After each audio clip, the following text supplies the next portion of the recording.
Pastor Marcos, se não me engano, foi na terça-feira, disse que nós precisamos enfatizar justificação pela graça, justificação pela graça.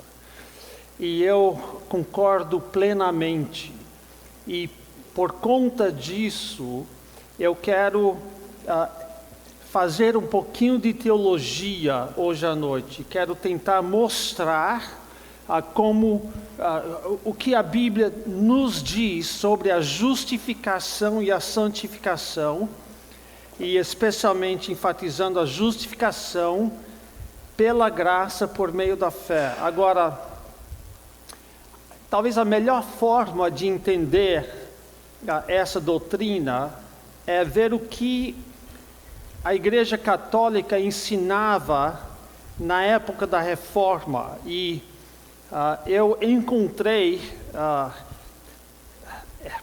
as coisas que eu vou mencionar, encontrei isso nas Institutas de João Calvino, no terceiro livro, no capítulo 2, você vai ver, ele delinea as coisas que eu vou mencionar aqui. A coisa que você precisa saber é que a teologia católica, nesses três quesitos que eu vou mencionar, não mudou, é a mesma teologia.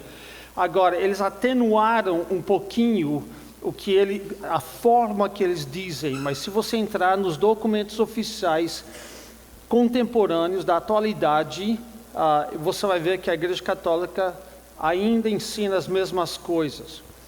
O que você precisa, se você está estudando a teologia católica, você precisa saber que houve uma grande mudança na sua abordagem e na sua colocação a partir do Vaticano II. O Vaticano II ocorreu de 62 a 65, por aí. Eu sei que eu nasci no meio do concílio, nasci em 64 e não tinha acabado. Bem no meio do concílio, um dos papas morreu e eles tiveram que esperar eleger outro papa para continuar. Mas com o Vaticano II, eles modernizaram e fizeram várias mudanças, mas o cerne da teologia não mudou. Então vamos falar sobre três coisas. Nós, protestantes, dizemos que uma pessoa é salva pela graça por meio da fé, e que é justificado pela graça por meio da fé. Então vamos falar primeiramente sobre o que os católicos, na época da Reforma, querem dizer por graça. Para os católicos, graça é uma habilidade dada por Deus para praticar boas obras, e essa graça é infundida ou derramada dentro de uma pessoa. Então, a graça é a habilidade de praticar boas obras. Lembra que o pastor Marcos disse que você toma iniciativa e depois Deus vem e te dá capacidade, e a graça é derramada no seu coração para que você pode praticar essas boas obras. Enquanto os protestantes têm dois significados. De modo geral, graça significa favor ou misericórdia não merecidos. Mas de uma forma mais específica, a graça para os protestantes tem uma referência à morte de Cristo por nós. A graça de Deus se manifestou salvadora a todos os homens, Tito 2:11. Então, se manifestou seria a frase-chave, e é uma referência à pessoa de Jesus Cristo e à morte de Cristo por nós na cruz. O que eles querem dizer por meio da fé? Os católicos fazem duas coisas com a fé. Primeiramente, eles dizem que a fé tem duas partes, cognitio e assensus. Cognitio é conhecimento, assensus significa assentimento ou concordância. Então poderíamos diagramar dessa forma, nesse pirâmide. Embaixo você precisa conhecer e depois você precisa concordar com aquilo que você conhece. Isso é fé na teologia católica. E qual é o objeto da fé? Bem, os católicos fazem uma distinção entre fé explícita e fé implícita. Fé explícita é se você souber exatamente o que você crê. Mas a teologia católica dá lugar à fé implícita, que é quando você pergunta para a pessoa, o que você crê? E a pessoa responde, eu não sei, mas tudo que a igreja ensina é isso que eu creio. Ou, eu tenho fé em Deus. Quando vocês já ouviram alguém falar isso? Eu tenho fé em Deus, tenho fé em Deus. Ou seja, eu acho que eu sou salvo porque eu creio que Deus existe.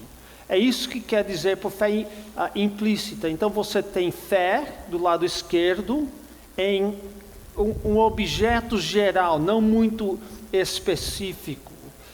Pode ser Deus ou pode ser a igreja. Então isso é fé implícita e não fé explícita. Então muitas vezes nem os padres sabiam dizer o que é que eles criam.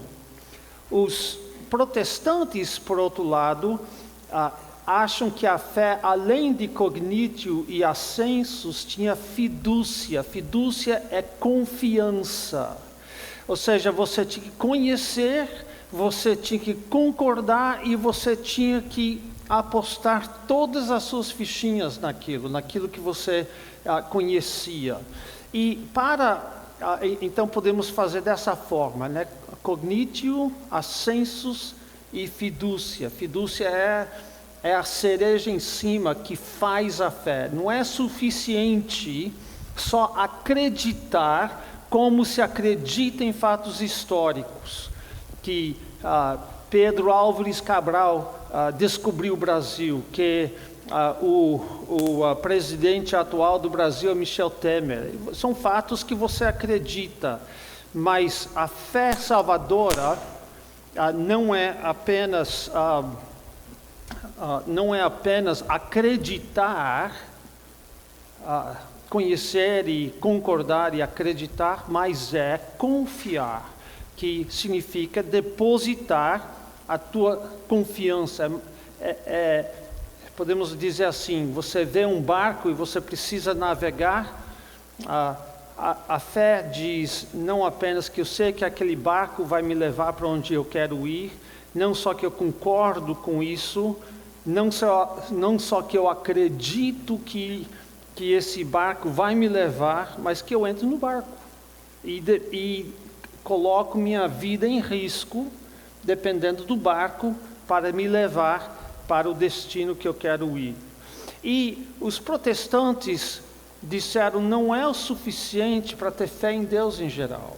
Não é permitido defender a ignorância. Você não precisa conhecer tudo que a Bíblia diz, mas a fé tem um objeto específico, que é o Evangelho. Então seria dessa forma. Você crê no Evangelho. Nós vamos ver o Evangelho mais tarde, mas o Evangelho são dois fatos históricos, que Cristo morreu e ressuscitou, e o significado desses fatos, a interpretação. Então Cristo morreu por quê? Como? Ele morreu pelos nossos pecados, como substituto penal pelos nossos pecados. Isso é fé, e tem umas certas implicações. Então, isso é fé entre católicos e protestantes. Agora vamos, resumindo aí para vocês verem, agora vamos partir para a palavra justificado. Para os católicos, justificado significa tornado ou feito justo, é uma mudança na sua vida. Para os protestantes, justificado é uma palavra forense, significa declarado justo, é uma mudança nos registros de Deus, ou no livro caixa de Deus. Vou explicar isso. Irmãos, isso é de extrema importância. Nós temos que ensinar o nosso povo essa distinção. Quando Deus nos justifica, não é que Ele nos faz justos, Ele nos declara justos. E tem um mundo de diferença entre as duas coisas. Eu, numa igreja que eu pastoreei, eu ficava careca de ensinar isso. Aí eu perguntava, literalmente, e aí eu ensinava e perguntava: justificação Deus nos faz justo ou nos declara justo? Aí sempre tinha um que falava: Ele nos faz justo. Não.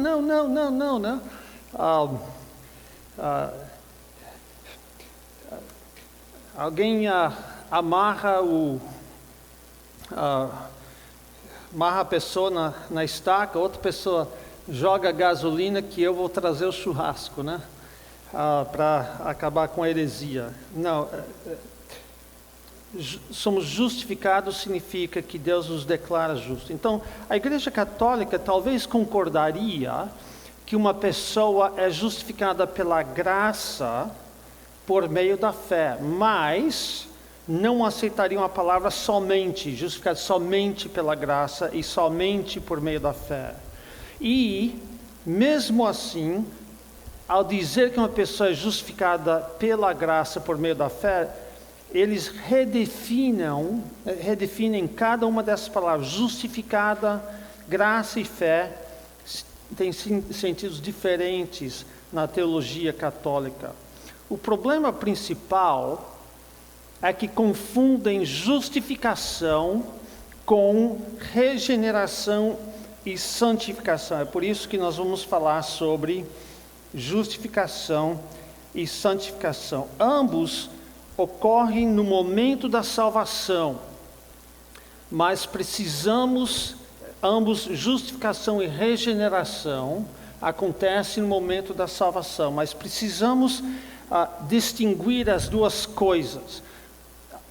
Uma forma de pensar sobre isso é que o pecado nos traz dois problemas.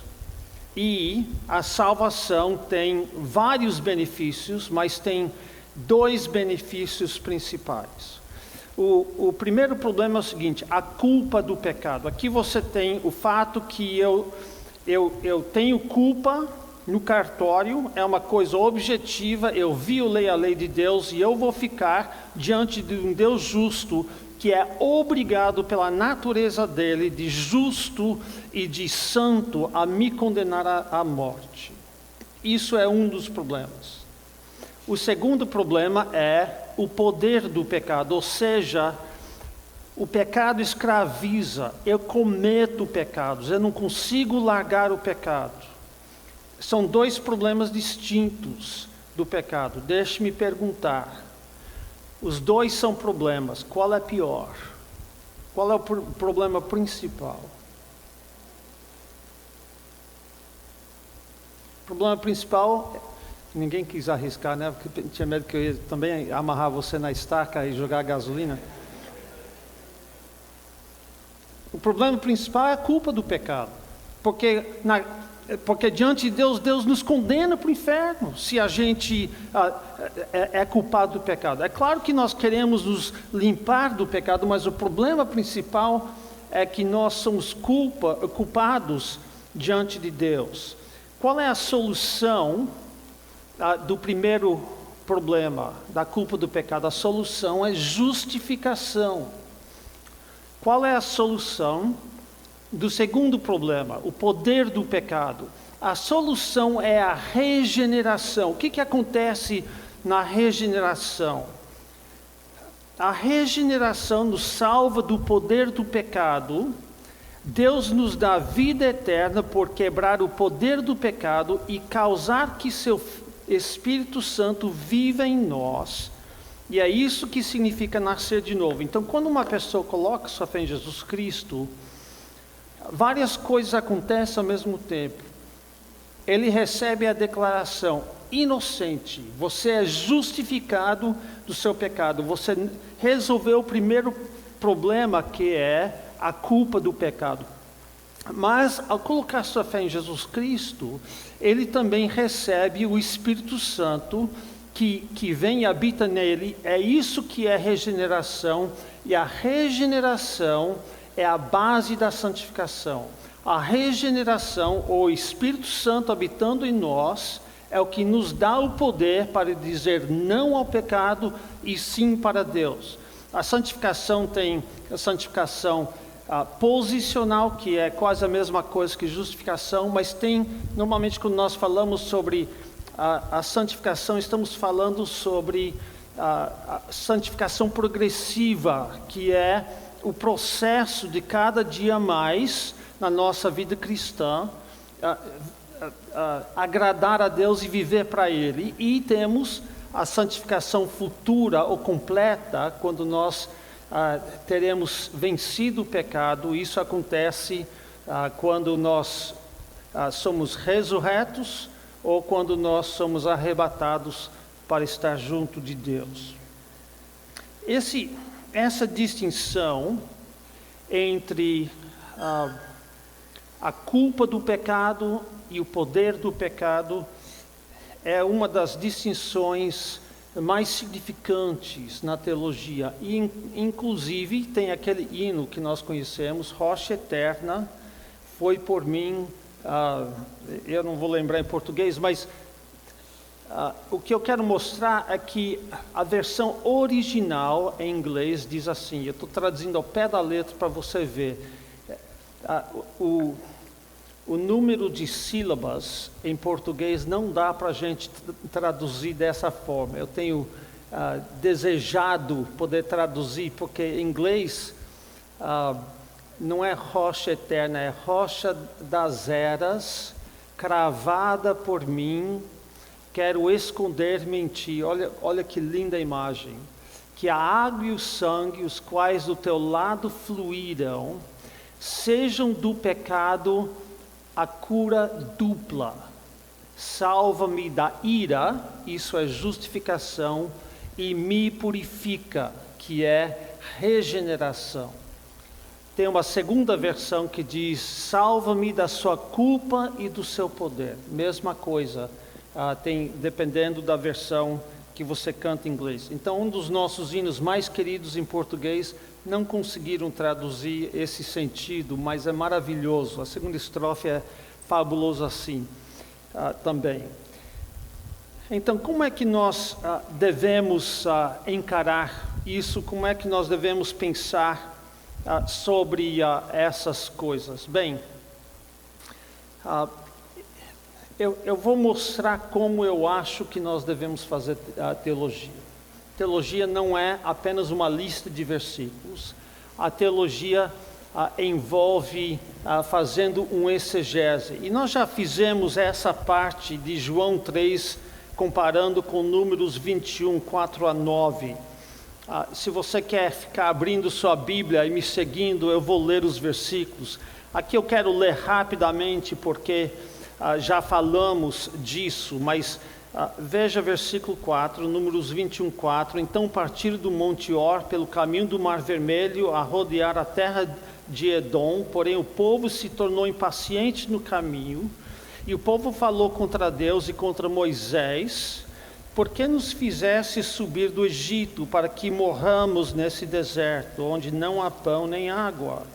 E a nossa alma tem fastio desse pão vil. Então o Senhor mandou entre o povo serpentes abrasadoras que mordiam o povo, e morreram muitos do povo de Israel. Veio o povo a Moisés e disse, nota o arrependimento aqui, havemos pecado porque temos falado contra o Senhor e contra ti.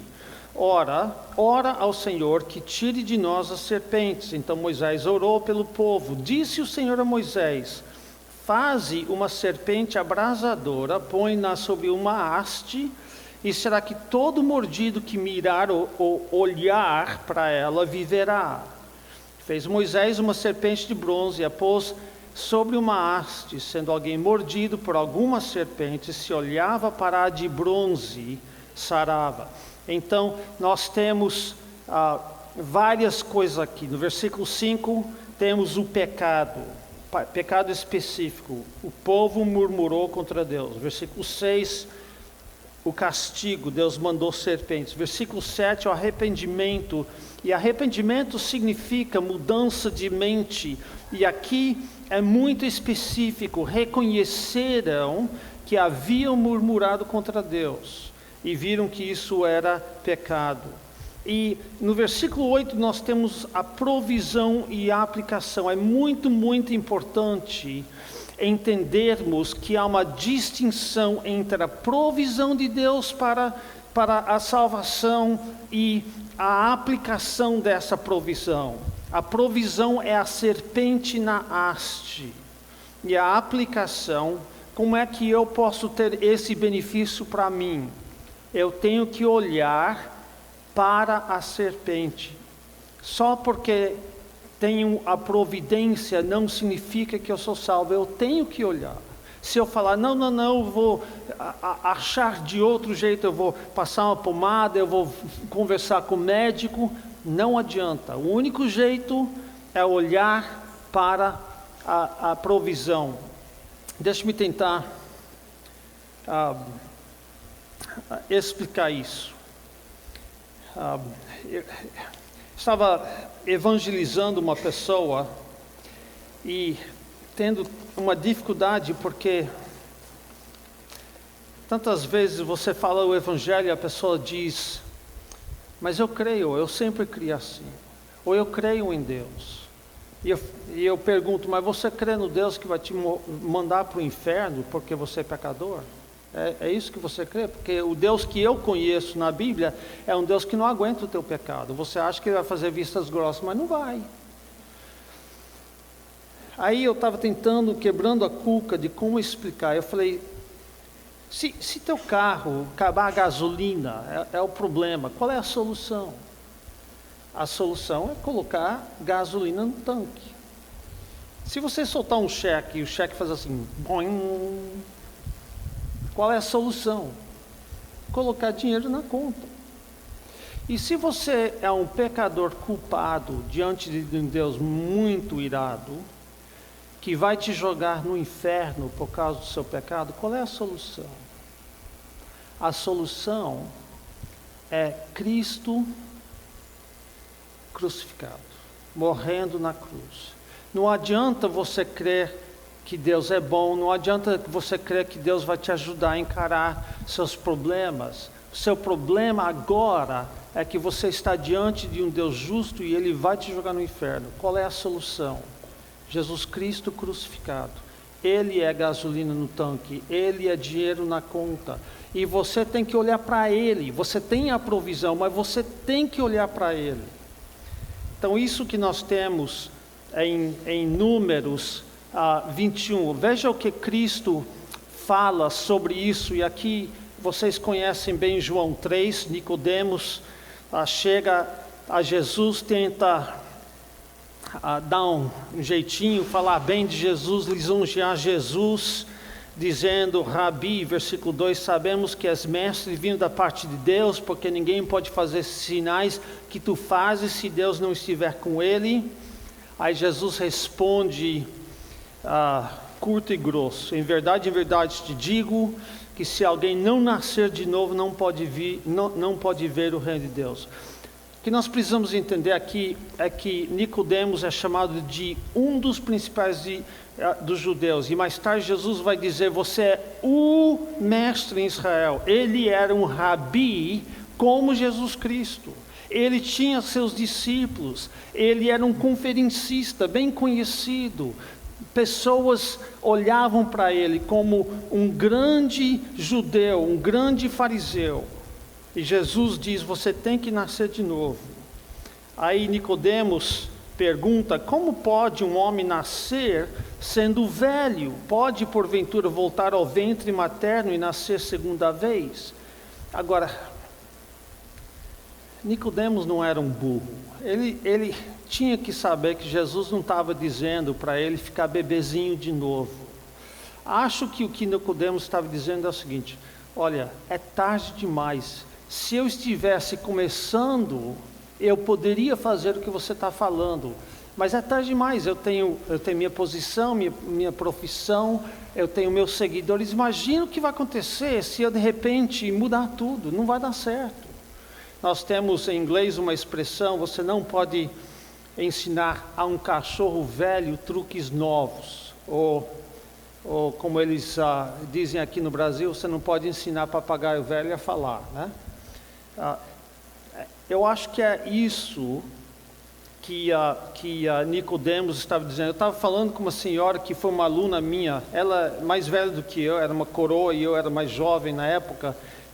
Ela foi aluna minha de inglês, e eu encontrei com ela, estava estudando essa passagem, começamos a falar sobre Jesus Cristo e fé e tal, e ela disse: eu gostaria de ter fé assim. Eu falei: mas a senhora pode ter, é só crer. Ela disse: eu sou velho demais, nasci católica, não é agora que eu posso abandonar. Eu falei: bem, olha aqui o que Jesus está dizendo para Nicodemos, porque bem nessa hora, Jesus não arreda o pé. Ele diz no versículo 5: em verdade te digo, quem não nascer da água e do Espírito, não pode entrar no reino de Deus. O que é nascido da carne é carne, o que é nascido do Espírito é Espírito. Não te admires de eu te dizer, importa-vos nascer de novo. Jesus não volta atrás, ele insiste com Nicodemo: você tem que nascer de novo. Agora, surge a pergunta: o que é esse nascer da água?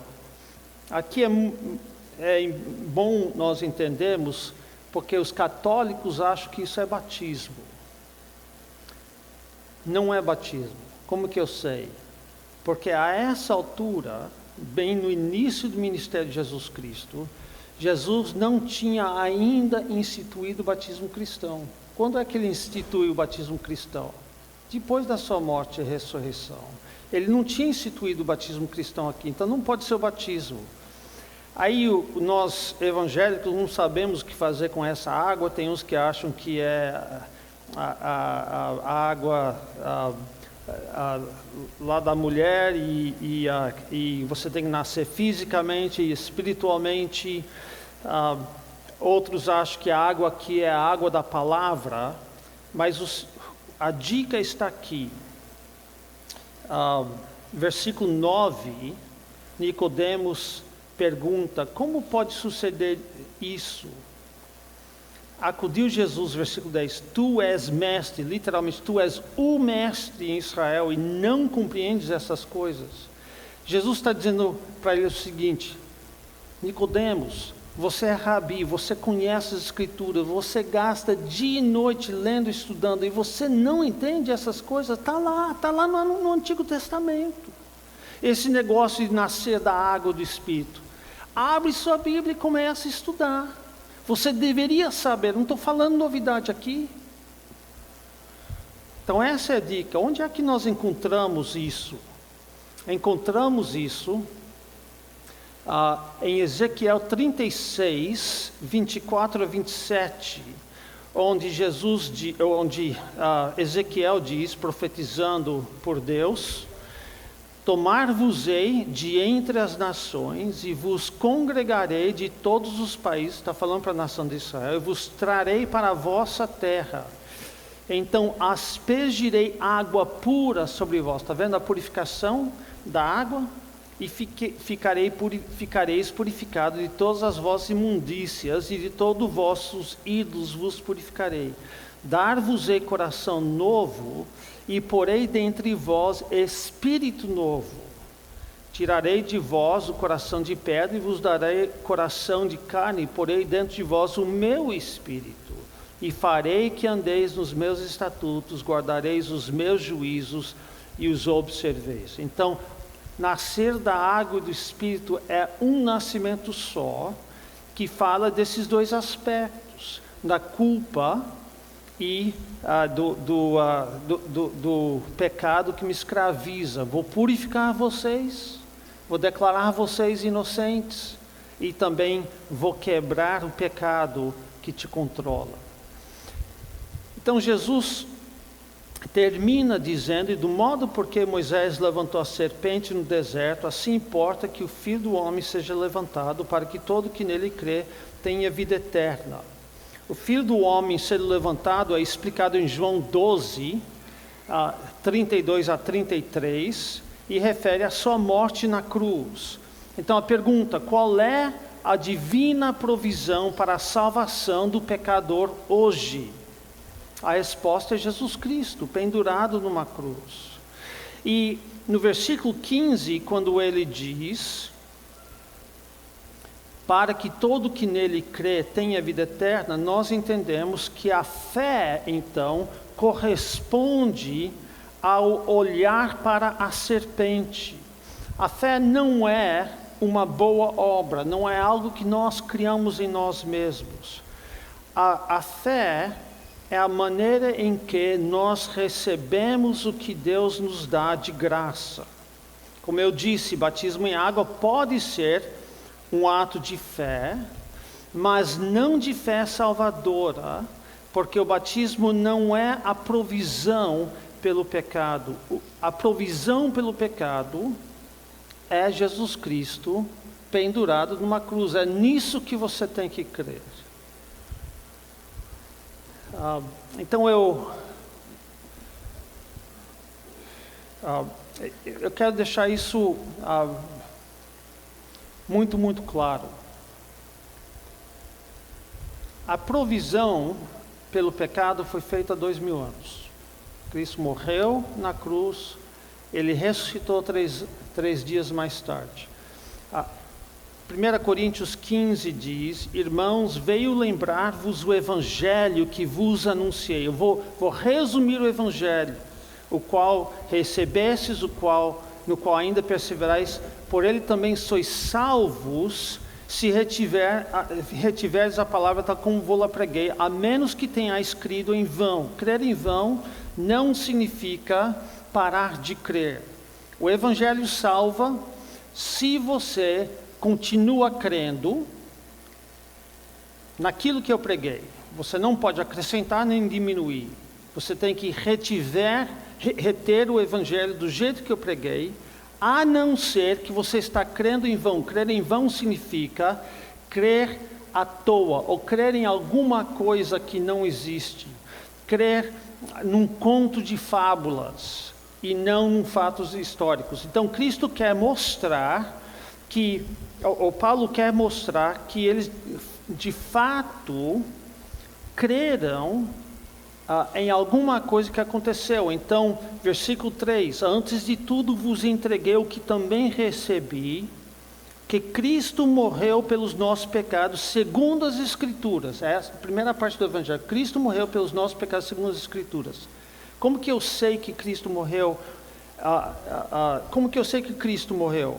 Bem, ele foi sepultado. Isso é a prova de que eu não criei em vão na sua morte. Ele foi sepultado. Você não sepulta pessoas vivas, você sepulta pessoas mortas. Ele estava mortinho, foi colocado no sepulcro.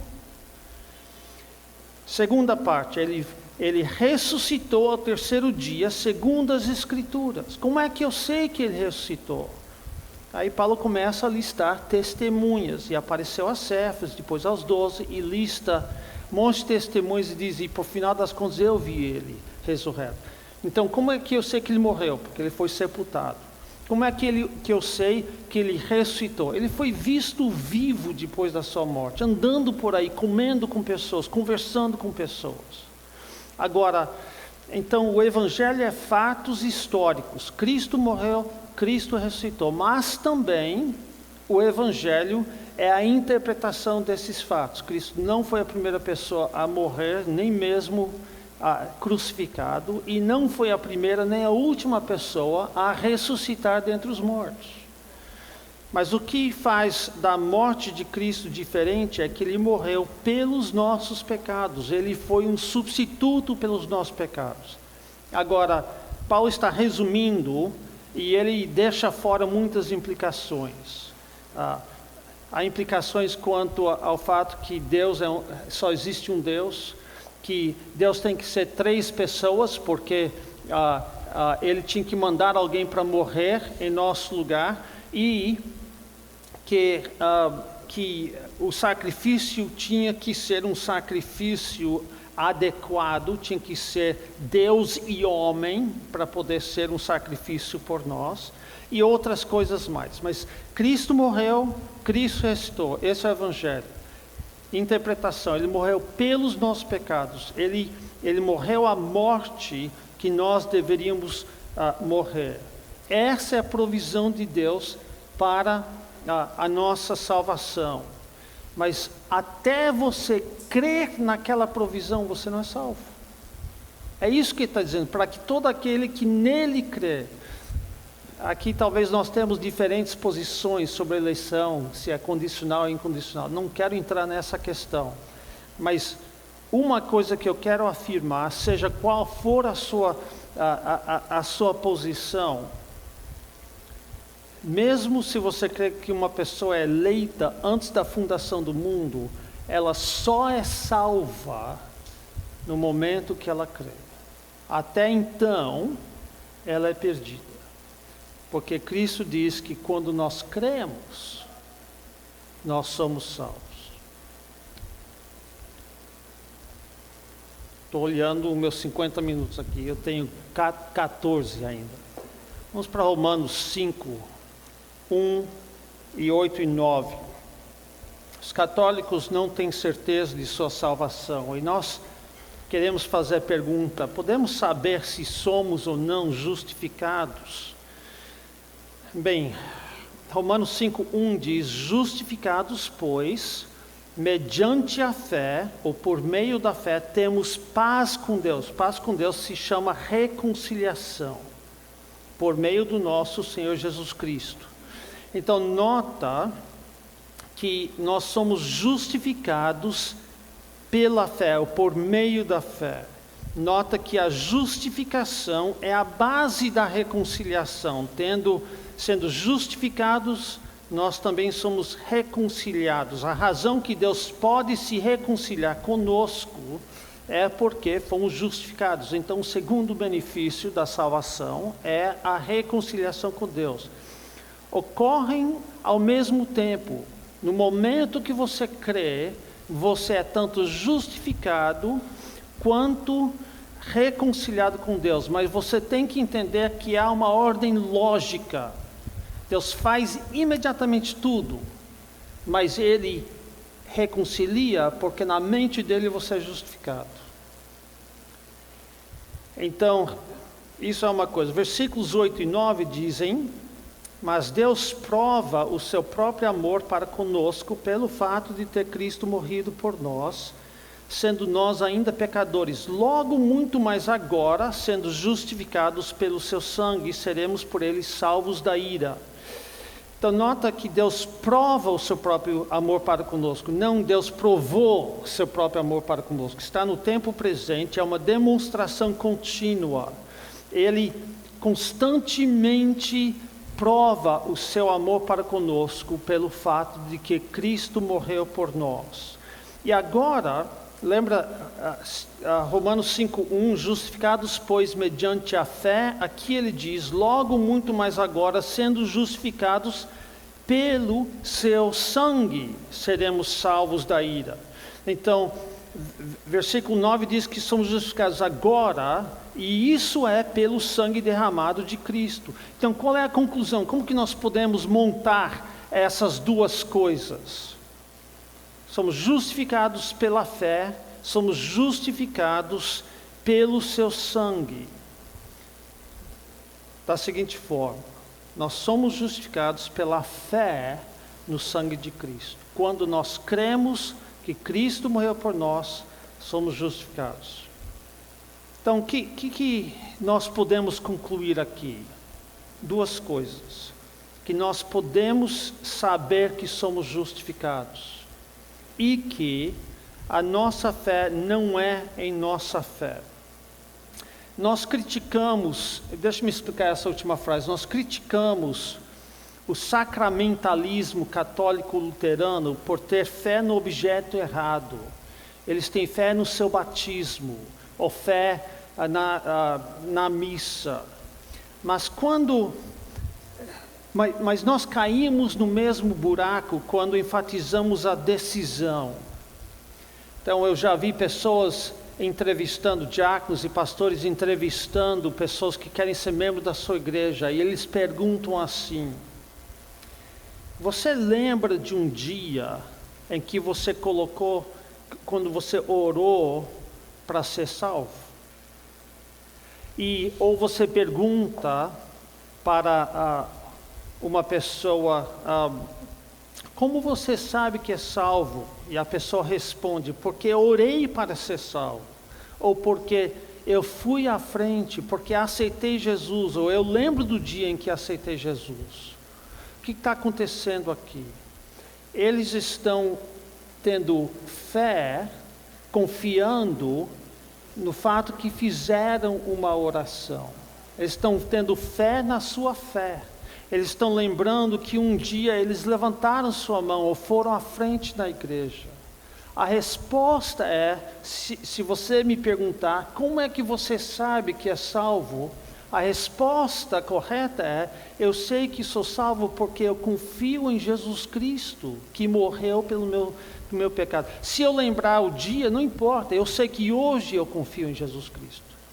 Meu filho, como muitos de nós que fomos criados em lar cristão, eu coloquei minha fé em Jesus Cristo com apenas 3 anos de idade. Eu sei que parece impossível, mas o evangelho é muito simples. Eu tinha quase 4 anos, era perto do Natal, e eu lembro muito dos eventos. Talvez não lembro exatamente de todos os detalhes, mas eu lembro de muita coisa. Agora, acontece que meu filho fez uma profissão de fé quando ele tinha 4 anos de idade. Mais tarde, quando ele era jovem já, eu acho que ele estava no seminário, ele disse para mim assim: pai, eu lembro exatamente como foi. Ele disse: pai, eu não lembro do dia que eu coloquei minha fé em Jesus Cristo. Eu falei: filho, no que você está confiando para a sua salvação? Não importa se você lembra de no que você está confiando hoje para a sua salvação. Você acha que é porque você é bom, porque você foi criado num lar cristão, porque você foi batizado, que você está estudando no seminário? Ele disse: não, eu sou salvo porque eu creio que Jesus Cristo morreu pelos meus pecados e ressuscitou. Pronto. Não é isso? Então, nós podemos saber que somos justificados, e sabemos que somos justificados se estamos confiando na morte de Jesus Cristo. Somos justificados pela fé no sangue de Cristo. Essa é a pergunta que precisamos fazer. E agora, provavelmente vou ter que encerrar depois desse, vamos entrar na parte mais controvérsia da noite. Aí eu vou simplesmente ensinar, e se foi controverso demais, aí amanhã eu deixo o pastor Marcos Perim falar do resto. Mas abre suas Bíblias para Tito capítulo 3, versículos 3 a 7.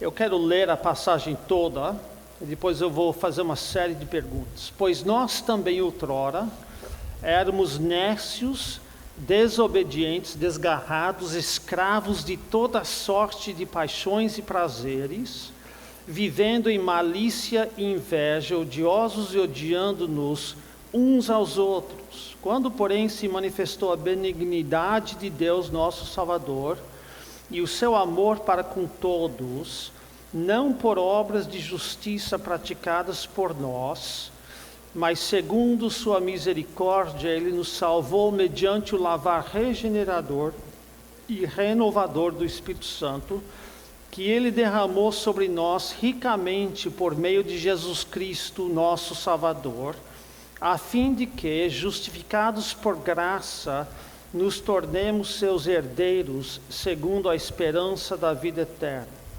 Então, quando nós falamos sobre a salvação, depende do problema. Se nós estivermos falando sobre livramento do pecado em nossa vida, isso é, se estivermos falando sobre o poder do pecado, Qual é a solução? A solução não é a justificação, a solução é a regeneração. Lembra? E se estivermos falando sobre o livramento da culpa do pecado, que traz a ira de Deus, qual é a solução? Para esse problema, a solução é a justificação. Então nós perguntamos, nessa passagem, qual é o problema? Versículo 3, pois nós também outrora éramos nécios, desobedientes, desgarrados, escravos de toda sorte de paixões e prazeres, vivendo em malícia, inveja, odiosos e odiando-nos uns aos outros. Qual é o problema? O problema é o pecado em nossas vidas, que nos escraviza. Éramos desse jeito, vivíamos dessa forma. Então, qual é a solução? A solução é quando, porém, se manifestou a benignidade de Deus, nosso Salvador, e seu amor para com todos, não por obras de justiça praticadas por nós, mas segundo sua misericórdia, Ele nos salvou como? Mediante o lavar regenerador e renovador do Espírito Santo. Então Ele está falando sobre pecado em nossa vida, e por conta disso, Ele quer falar de regeneração. Agora, você precisa saber que a Igreja Católica entende esse lavar regenerador como o batismo. A Igreja Luterana também. Se eu puder ler aqui, Ele nos... Não por obras de justiça praticadas por nós, mas segundo sua misericórdia, Ele nos salvou mediante o lavar regenerador. Esse lavar regenerador pode ser traduzido esse banho regenerador, mediante o banho regenerador e renovador do Espírito Santo. É uma tradução legítima.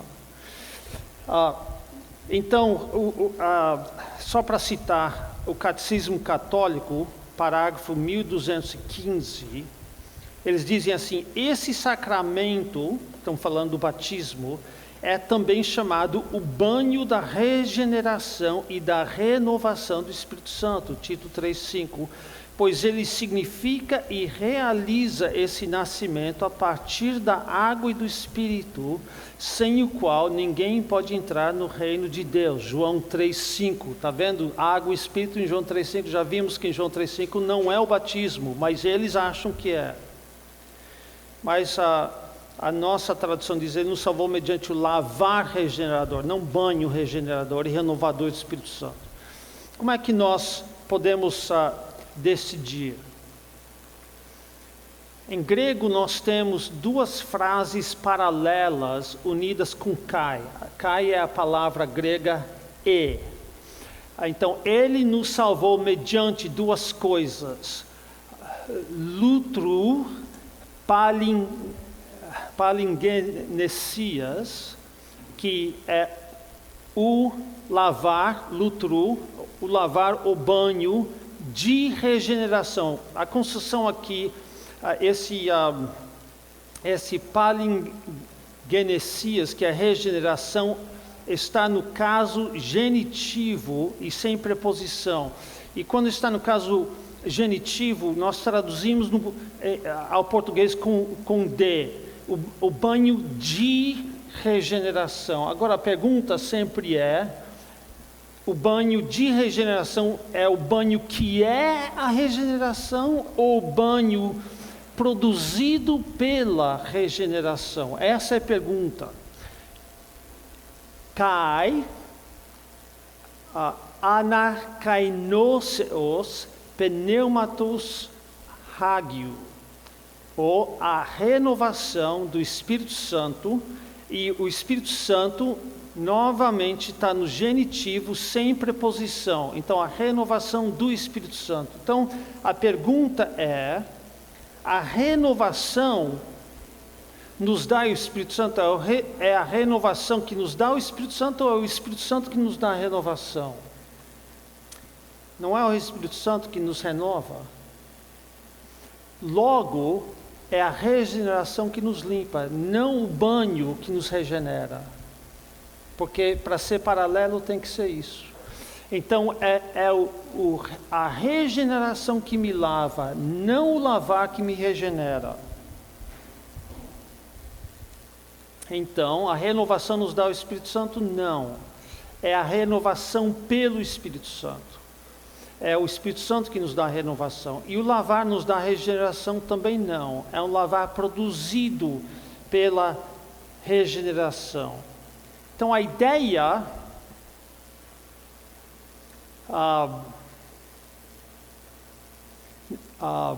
A ideia fundamental no novo nascimento ou na regeneração é que é o Espírito Santo que efetua isso em nossas vidas. É Ele que vem e nos regenera. Se você perguntar por que o Espírito Santo faz isso, é claro que a resposta seria por causa da morte e ressurreição de Jesus. Mesmo assim, se você perguntar o que está por trás da regeneração, a resposta é a renovação do Espírito Santo. Então veja, se eu puder colocar assim, você tem uma série de coisas que acontecem no momento da nossa fé. Você tem a santificação que começa a acontecer. O que é que produz a santificação? A regeneração. A regeneração é a base da santificação. O que é que produz? Qual é a base da regeneração? A base é a renovação do Espírito Santo. Qual é a base imediata do Espírito Santo? É a justificação. Vou tentar provar isso. E qual é a base imediata da justificação e reconciliação? Isso seria a morte e ressurreição de Cristo. Então a conclusão é que a justificação lógica, mas não cronologicamente, precede a regeneração. A justificação é mais fundamental à nossa salvação. Como que eu sei isso? Porque Tito 3:7 confirma isso. 3:6 e 7 diz: nos tornemos seus herdeiros segundo a esperança da vida eterna. Isso tem a ver com a regeneração. Veja, o Espírito Santo que Ele derramou sobre nós ricamente por meio de Jesus Cristo, nosso Salvador, a fim de que nos tornemos herdeiros segundo a esperança da vida eterna. Esse nos tornemos herdeiros segundo a vida eterna tem a ver com a regeneração, a vitória sobre o pecado. Mas eu deixei uma frase de fora. Qual é a base dessa regeneração? Uma tradução literal: a fim de que, tendo sido justificados por graça, nos tornemos seus herdeiros segundo a esperança da vida eterna. Então, por que eu sou regenerado? Por que eu me torno herdeiro segundo a esperança da vida eterna? Me torno herdeiro porque primeiro eu fui justificado. Essa é a base da regeneração. Então a conclusão é que a justificação precede a regeneração. Não estou falando em ordem de eventos, eu estou falando em ordem lógica. Ela é mais fundamental à nossa salvação. Por que isso é importante? Bem, para a teologia católica, a teologia funde ou mistura justificação e regeneração. Lembra que eles acham que a justificação é uma mudança na nossa vida. Por quê? Porque a graça é a habilidade para praticar boas obras que é infundida em nós. A graça é o Espírito Santo me dando a habilidade de agradar a Deus e me fazer ser bom, e daí eu sou inocente. Isso é o que a teologia católica ensina. Mas essa passagem mostra que a teologia católica peca porque não faz essa distinção entre justificação e regeneração. Mas aqui eu vou criticar também a teologia reformada que veio de João Calvino. Eu creio que a teologia reformada comete o mesmo erro, porque ela coloca a regeneração antes da fé e antes da justificação. Eu disse que eu ia terminar com uma controvérsia, né? A maioria dos calvinistas diria que a regeneração acontece antes da fé, e todo mundo sabe que é a fé que produz a justificação. Então, se a regeneração acontece antes da fé, logicamente acontece antes da justificação. Veja o argumento deles. Eles pegam Efésios 2:1, ele nos deu vida estando nós mortos em nossos delitos e pecados. Então, o descrente está morto em seus delitos e pecados. O que uma pessoa morta pode fazer? Eles respondem nada. Ele pode crer? Não. Então, ele precisa receber vida, que é a regeneração, antes que pode crer. Então, dizem os calvinistas, a regeneração vem antes da fé, que vem antes da justificação. O Espírito Santo entra na minha vida, me dá a vida, eu creio, depois eu sou justificado. Essa é a ordem dos fatores para o calvinista. O problema é que na teologia reformada, como na teologia católica, os dois dizem que a base da nossa salvação é a obra do Espírito Santo em nosso coração. É nesse ponto que a teologia reformada chega mais próximo do catolicismo romano. Não estou acusando eles de serem católicos, mas chegam bem próximos. Eles dizem que a salvação ocorre quando a regeneração acontece, quando o Espírito Santo vem, habita e me dá vida.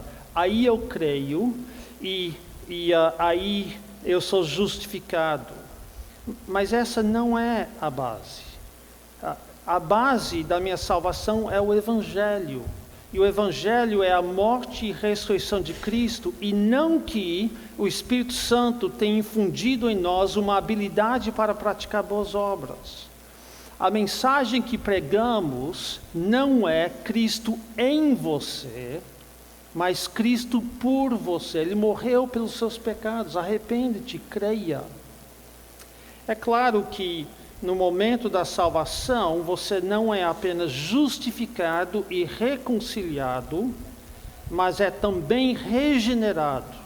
Estamos falando de uma ordem lógica e não cronológica.